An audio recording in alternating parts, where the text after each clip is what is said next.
আসসালামু আলাইকুম। Welcome to my channel. তোমাদের সাথে আছি আমি আব্দুল মালিক। আজকে আমরা কথা বলবো ক্যালকুলেটরের সাহায্যে বিভিন্ন সংখ্যা পদ্ধতির রূপান্তর নিয়ে। তো যদি আমরা ক্যালকুলেটরের সাহায্যে বিভিন্ন সংখ্যা পদ্ধতির রূপান্তর নিয়ে কথা বলতে চাই, তার আগে আমাদের কয়েকটা জিনিস জেনে নিতে হবে। বেস সম্পর্কে একটু ধারণা থাকতে হবে, যেমন দশমিক সংখ্যা পদ্ধতির বেস 10, বাইনারি সংখ্যা পদ্ধতির বেস 2, অক্টাল সংখ্যা পদ্ধতির বেস 8 এবং হেক্সাডেসিমাল সংখ্যা পদ্ধতির বেস 16। হেক্সাডেসিমাল সংখ্যা পদ্ধতিতে 0, 1, 2, 3, 4, 5, 6, 7, 8, 9 ছাড়াও কিছু মৌলিক চিহ্ন ব্যবহার করা হয়। সেটা হচ্ছে এ, যার সমতুল্য দশমিক মান 10, বি, যার সমতুল্য মান 11, সি, যার সমতুল্য দশমিক মান 12, ডি, যার সমতুল্য দশমিক মান 13, ই, যার সমতুল্য দশমিক মান 14, এফ, যার সমতুল্য দশমিক মান 15। আচ্ছা, যদি আমরা ক্যালকুলেটরের সাহায্যে বিভিন্ন সংখ্যা পদ্ধতি রূপান্তর করতে চাই, তাহলে আগে প্রথমে ক্যালকুলেটরের ফাংশনটা চেঞ্জ করে নিতে হবে। তো প্রথমে ক্যালকুলেটরটা আমরা অন করব। অন করার পর ফাংশন পরিবর্তন করার জন্য, অর্থাৎ ফাংশন চেঞ্জ করার জন্য প্রথমে মোডে 2বার চাপ দিব। 2বার চাপ দেওয়ার সাথে সাথে বেস কথাটা আমার চলে আসছে। যেখানে বেস থাকবে 3-তে, তাই আমি 3 চাপ দিয়েছি। এরপর ফাংশনটা আমি পরিবর্তন করে নিয়েছি। ফাংশনটা পরিবর্তন করার পর আমরা চলে যাব কোন সংখ্যা পদ্ধতি থেকে নিয়ে যেতে চাচ্ছি। আচ্ছা, তার আগে আমরা একটা জিনিস দেখে নিতে চাই। এখানে দেখো লেখা আছে ডিইসি ডেসিমাল অর্থাৎ দশমিক, এইচইএক্স হেক্সাডেসিমাল, বিআইএন বাইনারি এবং ওসিটি অক্টাল। এবং হেক্সাডেসিমাল সংখ্যা পদ্ধতিতে ব্যবহৃত এখানে লেখা আছে এ, বি, সি, ডি, ই, এখানে আছে এফ।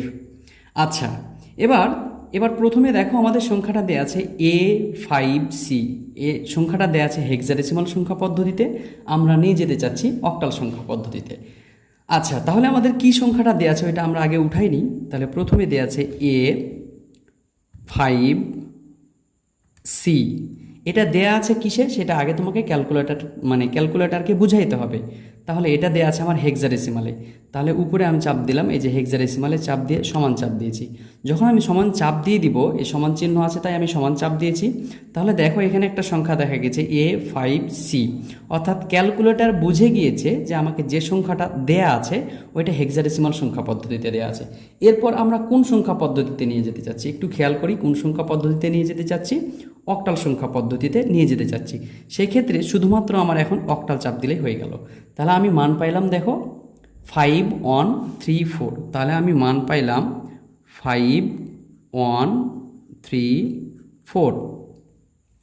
আচ্ছা, এরপর আমরা চলে যাই আবার আগের থেকে দেখি এই সংখ্যাটা দেয়া আছে কিসে? অক্টালে। আমাকে নিয়ে যেতে হবে দশমিকে। তো অক্টাল থেকে যদি আমরা কোনো সময় দশমিক সংখ্যা পদ্ধতিতে রূপান্তর করতে চাই, তাহলে সেই ক্ষেত্রে আমাকে যে কাজটা করতে হবে, আগে সংখ্যাটা উঠাই নিব। আছে 7423, 7423। সংখ্যাটা কিসে আছে? অক্টালে।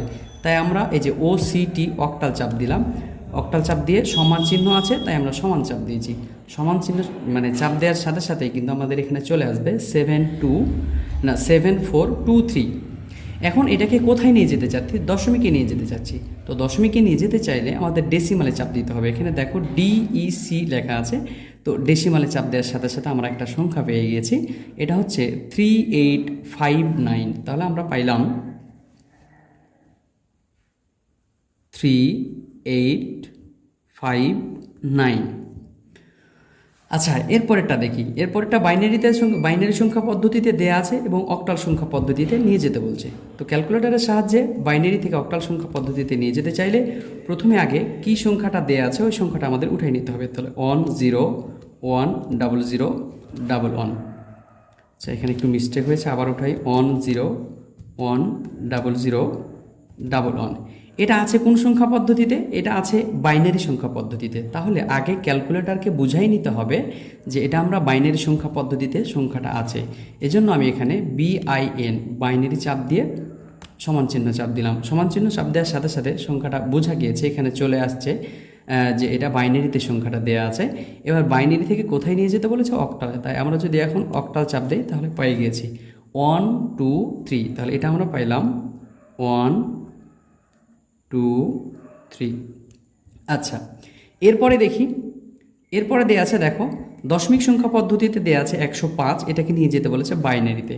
তাহলে আমরা যদি দশমিক সংখ্যা পদ্ধতিতে 105 এটার বাইনারি বের করতে চাই, তাহলে আমাদের কী চাপ দিতে হবে? 105। এটা কিসে আছে? ডেসিমালে আছে ডেসিমালে, দশমিকে, তাই আমি 10 চাপ দেব, অর্থাৎ ডেসিমাল চাপ দিয়েছি। তারপর সমান চিহ্ন আছে, আমি সমান চিহ্ন চাপ দিলাম। এরপরে নিয়ে যেতে চাচ্ছি কোথায়? বাইনারিতে, তাই BIN এটা চাপ দিয়েছি। এবার দেখো চলে আসছে আমাদের মানটা। আচ্ছা 1 1 0 1 0 0 1। আচ্ছা এর পরেরটা দেখি, এর পরেরটা দশমিকে দেওয়া আছে, নিয়ে যেতে হবে অক্টালে। তাহলে সেটার ক্ষেত্রে কত দেওয়া আছে? 302, অর্থাৎ 302 দেওয়া আছে। এটা আছে দশমিকে, তাই আমি ডেসিমাল চাপ দিলাম। তারপরে সমান চিহ্ন আছে, আমি সমান চাপ দিয়েছি, পেয়ে গিয়েছি যে দশমিক সংখ্যা পদ্ধতিতে 302 সংখ্যাটা বোঝাচ্ছে। এবার কোথায় নিয়ে যেতে চাচ্ছি? অক্টাল সংখ্যা পদ্ধতিতে। অক্টাল চাপ দেওয়ার সাথে সাথে আমাদের চলে আসছে। তাহলে এটা আমরা পাইলাম 4 5 6। এইভাবে আমরা বিভিন্ন সংখ্যা পদ্ধতির রূপান্তর ক্যালকুলেটরের সাহায্যে খুব সহজেই করে নিতে পারি। তাহলে ক্যালকুলেটরের সাহায্যে সংখ্যা পদ্ধতির রূপান্তরগুলো শেষ করার পর আমাদের ক্যালকুলেটরের ফাংশনটা আবার চেঞ্জ করে নিতে হবে, অর্থাৎ স্বাভাবিক নিয়ে আসতে হবে। সেই ক্ষেত্রে আমাদের যে কাজটা করতে হবে, আবার মোডে চাপ দেব, একদম শেষে গিয়ে মোডে চাপ দেব। এখানে দেওয়া আছে 1 বা 2, যে কোনো একটাতে দিলে হয়ে যায়। আমরা 2 ব্যবহার করে থাকি সাধারণত। ভিডিওটি ভালো লাগলে পেজটি লাইক করে ফলো করে আমাদের পাশে থাকুন।